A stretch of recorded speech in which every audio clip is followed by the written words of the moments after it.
அவர் வெள்ளைக்கார கடவுள் இல்லை. இயேசு கிறிஸ்து பாலஸ்தீனத்தில் பிறந்தவர். அது ஆசியா கண்டத்தில் இருக்கு. அவர் ஆங்கிலம் பேசவில்லை.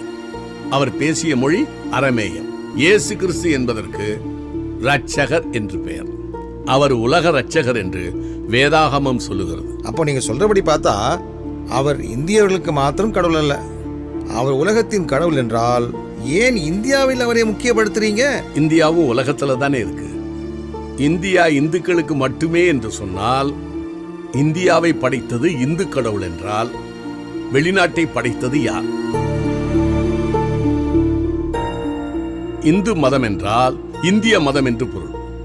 உலகில் எங்கும் அமெரிக்க மதம், இங்கிலாந்து மதம் என்று ஒன்றுமே இல்லை.